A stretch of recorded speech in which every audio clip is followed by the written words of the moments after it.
হোয়াটসঅ্যাপে একটা নতুন আপডেট এসেছে। চলো যাই তাহলে, দেরি না করে আমরা দেখিয়ে দিই আপডেটটা। তার আগে বলে যাই, হোয়াটসঅ্যাপটা আপনারা প্লে স্টোর থেকে আপডেট দিয়ে দেবেন। চলো হোয়াটসঅ্যাপটা ওপেন করি। হোয়াটসঅ্যাপটা ওপেন করার পর একটা চ্যাটে যাই। চ্যাটে গেলাম, এখান থেকে একটা যে কোনো কারোর চ্যাট ওপেন করলাম। এখান থেকে এটা ওপেন করে দিলাম। এরপরে আপনাদের কী করতে হবে, এখানে দেখতে পাচ্ছেন বাঁ দিকে ইমোজি, এই ইমোজিটা ক্লিক করবেন। এখানে দেখতে পাচ্ছেন ক্রিয়েট ইওর ওন স্টিকার, মানে আমরা নিজস্ব স্টিকার তৈরি করতে পারেন, আর যে কোনো বন্ধু বান্ধবীকে আপনার নিজস্ব স্টিকার বা আপনার নিজস্ব ছবি এখান থেকে বানিয়ে ছাড়তে পারেন। কী করতে হবে, যে ক্রিয়েটে ক্লিক করবেন।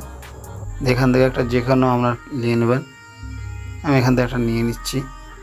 দেখতে পাচ্ছেন একটু লোড হচ্ছে, ছবিটা লোড হয়ে গেল। লোড হওয়ার পরে এখান থেকে আপনার এখান থেকে টেক্সট অ্যাড করতে পারেন। এখানে ক্লিক করবেন, এখান থেকে আপনার পছন্দ মতো টেক্সট লিখে দিতে পারেন। টেক্সট লিখে দেবেন। এখানে টেক্সটটা আপনারা এখানে ফন্ট দিতে পারেন। ফন্ট বলতে আপনারা এই যে এখান থেকে এভাবে ফন্ট চেঞ্জ করতে পারেন। টেক্সটটার ফন্টটা চেঞ্জ করে আপনারা লিখতে পারেন, বা এখান থেকে এই যে ফন্টটা এই যে টেনে বড় ছোট করতে পারেন। বড় ছোট এভাবে এটা ধরে এখানে যেখানে খুশি বসাতে পারেন। তারপর এখানে গেলেন, টেক্সটটা চলে গেল। এখান থেকে কালার দিতে পারেন। এইভাবে আপনারা করতে পারেন।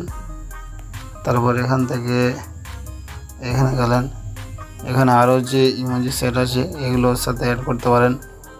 দেখুন এখানে অ্যাড হয়ে গেল। এভাবে অ্যাড করতে পারেন। এভাবে অ্যাড করে এখানে দিলেন। এখান থেকে আরও আছে যেরকম বক্স, এই বক্সটা দিতে পারেন। এভাবে দিয়ে বক্সটা যে কালারটা চেঞ্জ করতে পারেন। এভাবে কালারটা চেঞ্জ করতে পারেন।